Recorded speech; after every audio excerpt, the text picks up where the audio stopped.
ओम शांति। आज की मुरली 22 फरवरी 2024। मीठे बच्चे, इस शरीर से जीते जी मरने के लिए अभ्यास करो। मैं भी आत्मा, तुम भी आत्मा। इस अभ्यास से ममत्व निकल जाएगा। आज का प्रश्न, सबसे ऊंची मंजिल कौन सी है? उस मंजिल को प्राप्त करने वालों की निशानी क्या होगी? उत्तर, सभी देहधारियों से मत टूट जाए, सदा भाई भाई की स्मृति रहे, यही है ऊंची मंजिल। इस मंजिल पर वही पहुंच सकते हैं जो निरंतर देही अभिमानी बनने का अभ्यास करते हैं। अगर देही अभिमानी नहीं तो कहीं ना कहीं फंसते रहेंगे, या अपने शरीर में या किसी न किसी मित्र संबंधी के शरीर में। उन्हें कोई की बात अच्छी लगेगी या कोई का शरीर अच्छा लगेगा। ऊंची मंजिल पर पहुंचने वाले जिस्म देह से प्यार कर नहीं सकते, उनका शरीर का भान टूटा हुआ होगा। ओम शांति। रूहानी बाप रूहानी बच्चों को कहते हैं, देखो मैं तुम सभी बच्चों को आप समान बनाने आया हूं। अब बाप आप समान बनाने कैसे आएंगे? वह है निराकार। कहते हैं मैं निराकार हूं। तुम बच्चों को आप समान अर्थात निराकारी बनाने, जीते जी मरना सिखलाने आया हूं। बाप अपने को भी आत्मा समझते हैं ना? इस शरीर का भान नहीं है, शरीर में रहते हुए भी शरीर का भान नहीं है।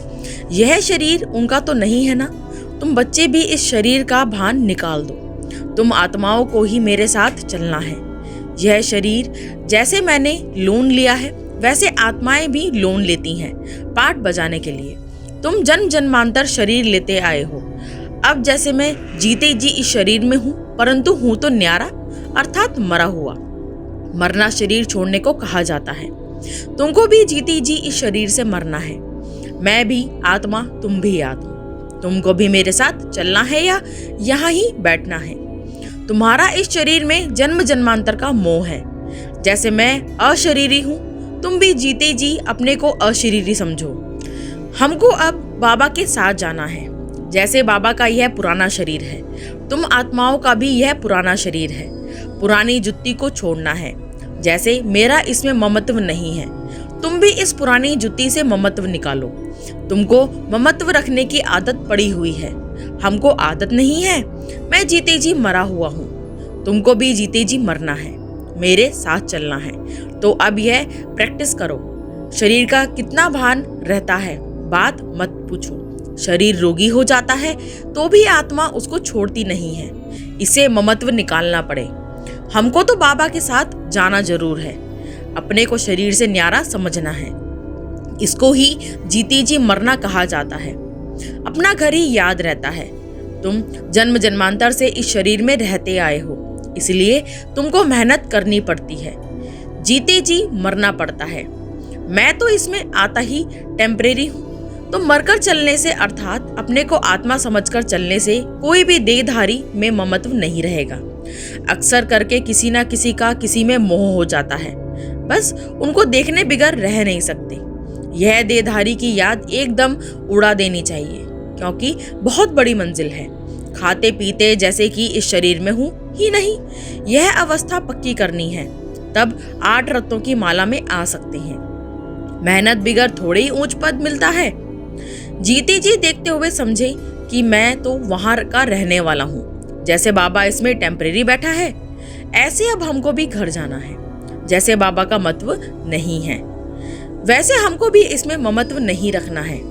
बाप को तो इस शरीर में बैठना पड़ता है तुम बच्चों को समझाने के लिए। तुमको अब वापस चलना है, इसलिए कोई देहधारी में ममत्व न रहे। यह फलानी बहुत अच्छी है, मीठी है, आत्मा की बुद्धि जाती है ना? बाप कहते हैं शरीर को नहीं, आत्मा को देखना है। शरीर को देखने से तुम फंस मरेंगे। बड़ी मंजिल है। तुम्हारा भी जन्म जन्मांतर का पुराना ममत्व है। बाबा का ममत्व नहीं है, तब तो तुम बच्चों को सिखलाने आया हूँ। बाप खुद कहते हैं मैं तो इस शरीर में नहीं फंसता हूँ, तुम फंसे हुए हो। मैं तुमको छुड़ाने आया हूँ। तुम्हारे 84 जन्म पूरे हुए। अब शरीर से भान निकालो। देही अभिमानी होकर न रहने से तुम कहीं ना कहीं फंसते रहोगे। कोई की बात अच्छी लगेगी, कोई का शरीर अच्छा लगेगा, तो घर में भी उनकी याद आती रहेगी। जिस्म पर प्यार होगा तो हार खा लेंगे। ऐसे बहुत खराब हो जाते हैं। बाप कहते हैं स्त्री पुरुष का संबंध छोड़ अपने को आत्मा समझो। यह भी आत्मा, हम भी आत्मा। आत्मा समझते समझते शरीर का भान निकलता जाएगा। बाप की याद से ही विकर्म भी विनाश होंगे। इस बात पर तुम अच्छी तरह से विचार सागर मंथन कर सकते हो। विचार सागर मंथन करने बिगर तुम उछल नहीं सकेंगे। यह पक्का होना चाहिए कि हमको बाप के पास जाना जरूर है। मूल बात है याद की। 84 का चक्र पूरा हुआ, फिर शुरू होना है। इस पुरानी देह से ममत्व नहीं हटाया तो फंस पड़ेंगे, या अपने शरीर में या कोई मित्र संबंधी के शरीर में। तुमको तो किससे भी दिल नहीं लगानी है। अपने को आत्मा समझ बाप को याद करना है। हम आत्मा भी निराकार, बाप भी निराकार। आधा कल्प तुम भक्ति मार्ग में बाप को याद करते आए हो ना। हे प्रभु कहने से शिवलिंग ही सामने आएगा। कोई देहधारी को हे प्रभु कह न सके। सभी शिव के मंदिर में जाते हैं, उनको ही परमात्मा समझ पूजते हैं। ऊंचे से ऊंचा भगवान एक ही है। ऊंचे से ऊंचा अर्थात परम धाम में रहने वाला। भक्ति भी पहले अव्यभिचारी होती है एक की, फिर व्यभिचारी बन जाती है। तो बाप बार बार बच्चों को समझाते हैं कि तुमको उच्च पद पाना है तो यह प्रैक्टिस करो। देह का भान छोड़ो। सन्यासी भी विकारों को छोड़ते हैं ना। आगे तो सतो प्रधान थे, अभी तो वह भी तमो प्रधान बन पड़े हैं। सतो प्रधान आत्मा कशिश करती है, अपवित्र आत्माओं को खींचती है, क्योंकि आत्मा पवित्र है। भल पुनर्जन्म में आते हैं तो भी पवित्र होने के कारण खींचते हैं। कितने उनके फॉलोअर्स बनते हैं। जितनी पवित्रता की जास्ती ताकत उतनी ज्यादा फॉलोअर्स। यह बाप तो है ही एवर प्योर और है भी गुप्त। डबल है ना, ताकत सारी उनकी है, इनकी ब्रह्मा की नहीं। शुरू में भी तुमको उसने कोशिश की, इस ब्रह्मा ने नहीं, क्योंकि वह तो एवर प्योर है। तुम कोई इनके पिछाड़ी नहीं भागे। यह कहते हैं मैं तो सबसे जास्ती पूरे 84 जन्म प्रवृत्ति मार्ग में रहा, यह तो तुमको खींच ना सके। बाप कहते हैं मैंने तुमको खींचा। भल सन्यासी पवित्र रहते हैं, परंतु मेरे जैसा पवित्र तो कोई भी होगा नहीं। वह तो सब भक्ति मार्ग के शास्त्र आदि सुनाते हैं, मैं आकर तुमको सब वेदों शास्त्रों का सार सुनाता हूँ। चित्र में भी दिखाया है, विष्णु की नाभि से ब्रह्मा निकला, फिर ब्रह्मा के हाथ में शास्त्र दिखाए हैं। अब विष्णु तो ब्रह्मा द्वारा शास्त्रों का सार सुनाते नहीं हैं, वो तो विष्णु को भी भगवान समझ लेते हैं। बाप समझाते हैं मैं इन ब्रह्मा द्वारा सुनाता हूँ, मैं विष्णु द्वारा थोड़े ही समझाता हूँ। कहाँ ब्रह्मा कहाँ विष्णु, ब्रह्मा सो विष्णु बनते हैं, फिर 84 जन्म के बाद यह संगम होगा। यह तो नई बातें हैं ना, कितनी वंडरफुल बातें हैं समझाने की। अब तो बाप कहते हैं बच्चे जीते जी मरना है। तुम शरीर में जीते हो ना, समझते हो हम आत्मा हैं, हम बाबा के साथ चले जाएंगे। यह शरीर आदि कुछ भी ले नहीं जाना है। अब बाबा आया है, कुछ तो नई दुनिया में ट्रांसफर कर दें। मनुष्य दान पुण्य आदि करते हैं दूसरे जन्म में पाने के लिए। तुमको भी नई दुनिया में मिलना है, यह भी करेंगे वही जिन्होंने कल्प पहले किया होगा। कम जास्ती कुछ भी होगा नहीं। तुम साक्षी होकर देखते रहेंगे, कुछ कहने की भी दरकार नहीं रहती। फिर भी बाप समझाते हैं जो कुछ करते हैं तो उसका भी अहंकार नहीं आना चाहिए। हम आत्मा यह शरीर छोड़कर जाएंगे, वहां नई दुनिया में जाकर नया शरीर लेंगे। गाया भी जाता है राम गयो रावण गयो, रावण का परिवार कितना बड़ा है, तुम तो मुट्ठी भर हो। यह सारा रावण संप्रदाय है, तुम्हारा राम संप्रदाय कितना थोड़ा होगा, 9 लाख। तुम धरती के सितारे हो ना, माँ बाप और तुम बच्चे। तो बाप बार बार बच्चों को समझाते हैं कि मरजीवा बनने की कोशिश करो। अगर किसको देखकर बुद्धि में आता है यह बहुत अच्छी है, बहुत मीठा समझाती है, यह भी माया का वार होता है। माया ललचा देती है, उनकी तकदीर में नहीं है तो माया सामने आ जाती है। कितना भी समझाओ तो गुस्सा लगेगा। यह नहीं समझते हैं कि यह देह अभिमान ही काम कर रहा है। अगर ज्यादा समझाते हैं तो टूट पड़ते हैं, इसलिए प्यार से चलाना पड़ता है। किससे दिल लग जाता है तो बात मत पूछो, पागल हो जाते हैं। माया एकदम बेसमझ बना देती है। इसलिए बाप कहते हैं कभी कोई के नाम रूप में नहीं फंसना। मैं आत्मा हूँ और एक बाप जो विदेही है उनसे ही प्यार रखना है। यही मेहनत है। कोई भी देह में ममत्व ना हो।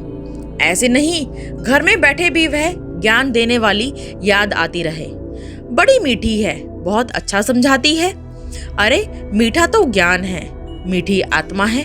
शरीर थोड़े ही मीठा है, बात करने वाली भी आत्मा है। कभी भी शरीर पर आशिक नहीं होना है। आजकल तो भक्ति मार्ग बहुत है। आनंदमयी माँ को भी माँ माँ करते याद करते हैं। अच्छा बाप कहाँ है? वर्षा बाप से मिलना है या माँ से? माँ को भी पैसा कहाँ से मिलेगा? सिर्फ माँ माँ कहने से जरा भी पाप नहीं कटेंगे। बाप कहते हैं माँ में कम याद करो, नाम रूप में नहीं फंसना है और पाप ही जाएगा, क्योंकि बाप का नाफरमा नम्रदार बनते हो। बहुत बच्चे भूले हुए हैं। बाप समझाते हैं मैं तुम बच्चों को लेने आया हूँ, सो जरूर ले जाऊंगा, इसलिए मेरे को याद करो। एक मुझे याद करने से ही तुम्हारे पाप कटेंगे। भक्ति मार्ग में बहुतों को याद करते आए हो, परंतु बाप बिगर कोई काम कैसे होगा? बाप थोड़े ही कहते हैं माँ को याद करो, बाप तो कहते हैं मुझे याद करो। पतित पावन मैं हूँ, बाप के डायरेक्शन पर चलो। तुम भी बाप के डायरेक्शन पर औरों को समझाते रहो। तुम थोड़े ही पतित पावन ठहरे, याद एक को ही करना है। हमारा तो एक बाप, दूसरा ना कोई। बाबा हम आप पर ही वारी जाएंगे। वारी जाना तो शिव बाबा पर ही है और सबकी याद छूट जानी है। भक्ति मार्ग में तो बहुतों को याद करते रहते हैं। यहाँ तो एक शिव बाबा, दूसरा ना कोई, फिर भी कोई अपनी चलाते हैं, तो क्या गति सदती होगी? मूंझ पड़ते हैं, बिंदी को कैसे याद करें? अरे तुमको अपनी आत्मा याद है ना कि मैं आत्मा हूँ, वह भी बिंदी रूप ही है, तो तुम्हारा बाप भी बिंदी है। बाप से वर्षा मिलता है, माँ तो फिर भी देहधारी हो जाती है। तुमको विदेही से ही वर्षा मिलना है, इसलिए और अब सब बातें छोड़ एक से बुद्धि योग लगाना है। अच्छा मीठी मीठी सकेले दो बच्चों प्रति माता पिता बाप दादा का याद प्यार और गुड मॉर्निंग। रूहानी बाप की रूहानी बच्चों को नमस्ते। धारणा के लिए मुख्य सार नंबर 1, शरीर का भान खत्म करने के लिए चलते फिरते अभ्यास करना है। जैसे कि इस शरीर से मरे हुए हैं, न्यारे हैं, शरीर में है ही नहीं, बिगर शरीर आत्मा को देखो। नंबर 2, कभी भी किसी के शरीर पर तुम्हें आशिक नहीं होना है। एक विदेही बाप से ही प्यार रखना है, एक से ही बुद्धि योग लगाना है। आज का वरदान, सेवा और स्व पुरुषार्थ के बैलेंस द्वारा बैलेंसिंग प्राप्त करने वाले कर्मयोगी भव। कर्मयोगी अर्थात कर्म के समय भी योग का बैलेंस हो। सेवा अर्थात कर्म और स्व पुरुषार्थ अर्थात योग युक्ति। इन दोनों का बैलेंस रखने के लिए एक ही शब्द याद रखो कि बाप करावनहार है और मैं आत्मा करणहार हूँ। यह एक शब्द बैलेंस बहुत सहज बनाएगा और सर्व की बैलेंसिंग मिलेगी। जब करणहार के बजाय अपने को करावनहार समझ लेते हो तो बैलेंस नहीं रहता और माया अपना चांस ले लेती है। आज का श्लोक, नजर से निहाल करने की सेवा करनी है तो बाप दादा को अपनी नजरों में समा लो। ओम शांति।